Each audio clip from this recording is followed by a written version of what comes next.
Today we're going to be looking at Psalm 23. The Lord is my shepherd. You may want to take time to get your Bible out and turn over to Psalm 23. But as you're doing that, I'll start reading. The Lord is my shepherd, I shall not want. He makes me lie down in green pastures. He leads me beside still waters. He restores my soul. He leads me in paths of righteousness for his name's sake. Even though I walk through the valley of the shadow of death, I will fear no evil, for you are with me. Your rod and your staff, they comfort me. You prepare a table before me in the presence of my enemies. You anoint my head with oil. My cup overflows. Surely goodness and mercy shall follow me all the days of my life, and I shall dwell in the house of the Lord forever. Just a few opening observations. I have a former colleague, Dr. Walt Zorn, who wrote a commentary on Psalms, and when he commented on Psalm 23, he simply wrote, "Unless we have known of the sufferings of the shepherd, we cannot fully appreciate the shepherd's care of the flock." When we study this psalm, we'll have to delve a bit into the life and work of a shepherd in the ancient Near East to appreciate the significance of the text. But Psalm 23 comes from Book 1 of the Psalms, and it is captioned a Psalm of David, a man who was not only a king, but was first a shepherd. And hence, like Psalm 19, who better than David to express these sentiments of his relationship with God through the metaphor of shepherding? This psalm also has to be studied simply because it's among the most familiar, most recognized psalms in the Old Testament. C. Hassel Bullock classifies this as a psalm of trust or a trust psalm. He talks about these types of psalms makes their declaration of trust in the Lord, but do not always clarify the occasion that provoked the statement of confidence. They are more likely to provide only hints. For example, here in Psalm 23, he says, "You prepare a table before me in the presence of my enemies." But he doesn't really explain the time period in his life that he felt the Lord did this. Psalm 23 opens with the image of a shepherd, and that image conveys the idea of both authority and care, the perfect metaphor for a servant leader. Throughout the Old Testament, God is depicted as Israel's shepherd. And in fact, many of Israel's leaders got their start as shepherds.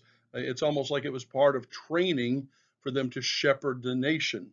For example, Abraham, Moses, David, the kings of Israel and Judah were often judged on their shepherding of the nation, not to mention Amos, the prophet, who comes before the king and says, "I am a shepherd." So when we see God as our shepherd, calling other shepherds to care for his flock in the book of Psalms. For example, Psalm 78 says he, God, chose David his servant and took him from the sheepfolds. From following the nursing ewes, he brought him to shepherd Jacob his people, Israel his inheritance. With upright heart he shepherded them and guided them with his skillful hand. In the ancient Near East, the image of a shepherd was often applied to a deity or a king. For example, in the coronation service of the Assyrian king Ashurbanipal, it names him as the shepherd of the people. It's a connotation of strength with care among a leader, which David exhibited both.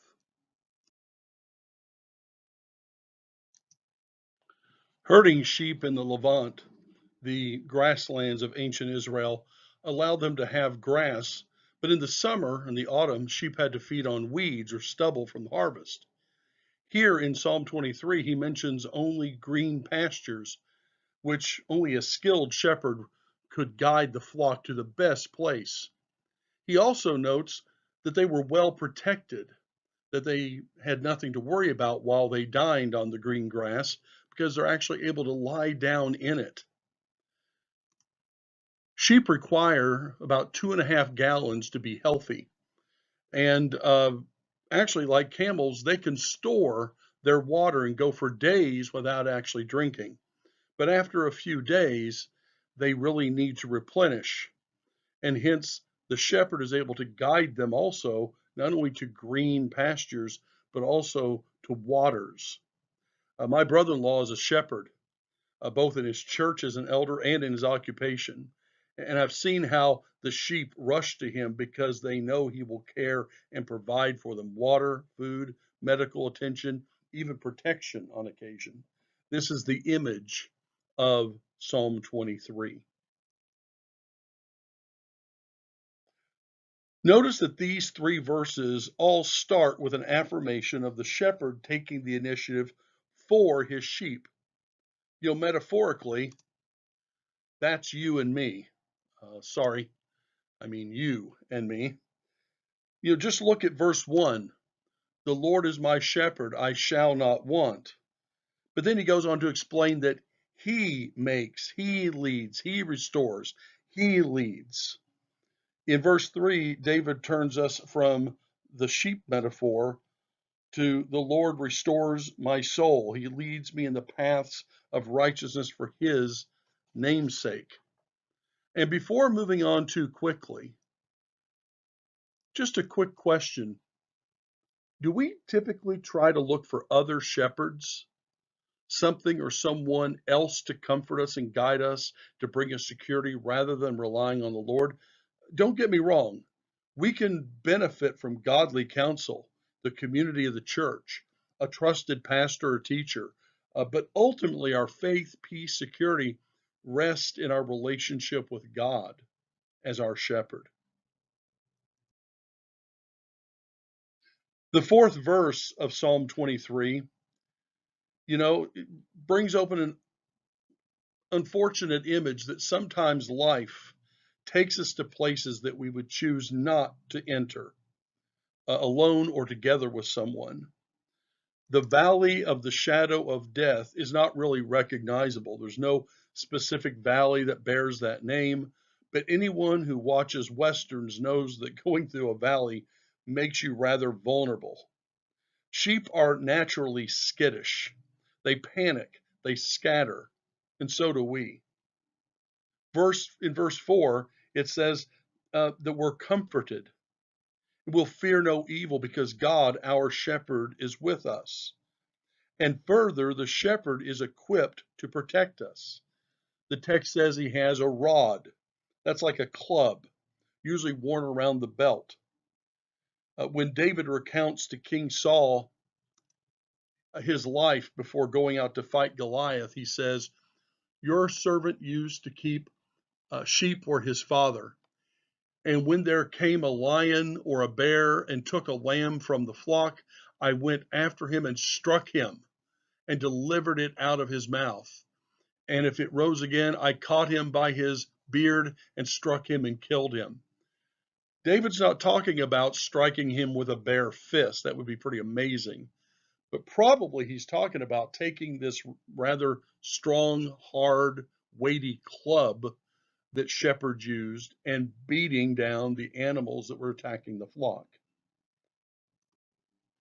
In addition to this, the shepherd had a staff, a rod, and what we would call a rod today.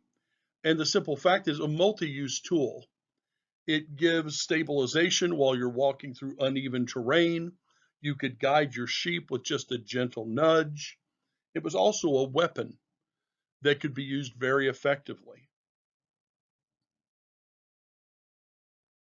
The fifth verse of Psalm 23 reminds us that in the Old Testament times, in the ancient Near East, as it was today, food is a gesture of hospitality, a cultural expectation for guests. And when you set a meal out for other people, especially in the presence of their enemies, it demonstrates your solidarity with that person, that this is a friend. This is not someone to be uh, attacked because they're under my care. Do not think they're alone because I've set out a table and dined with them in the presence of their enemies. It was a signal of support. In fact, in the Elmarna letters, a set of letters that are from vassal kings of Pharaoh who are in Cana, writing back and forth to Egypt with diplomatic news. One of these 14th century BC tablets simply says to the Pharaoh, may he give gifts to his servant while our enemies look on. Notice, by giving gifts, by setting out a meal in the presence of my enemies, it shows the support of the superior. Here, God sets out a meal for the psalmist David in front of David's enemies. It shows his protection, his support. It builds on what he said in verse 4. It also mentions oil, and this could have a ceremonial use, something to deal with the covenant, but olive oil, which is the most typical oil used in the ancient Near East, could also be used for skin care. And it showed, once again, culturally a sign of relationship, of friendship. There's an Assyrian letter that speaks of good treatment of a diplomat, because when he was received by the nation, they anointed his head with oil as a sign of hospitality and the good relations between their nations. Psalm 23, verse 6, uses the Hebrew name for God.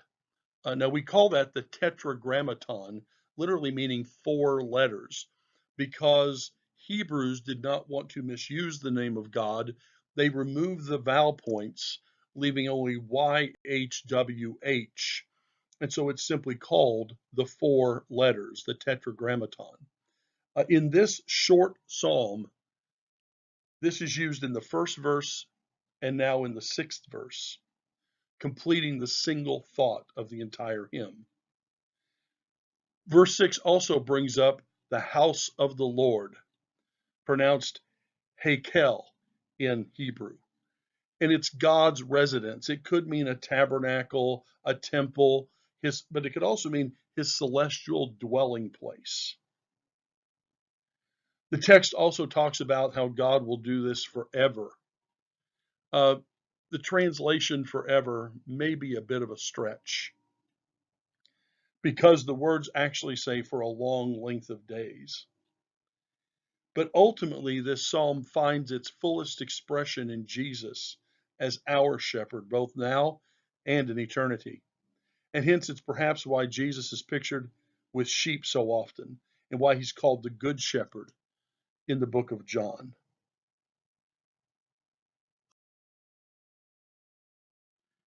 Here are a few reflection questions to help us apply Psalm 23 to our lives. If you've been using a journal, you might want to get it out now to take notes, write down the questions, or even raise a few of your own.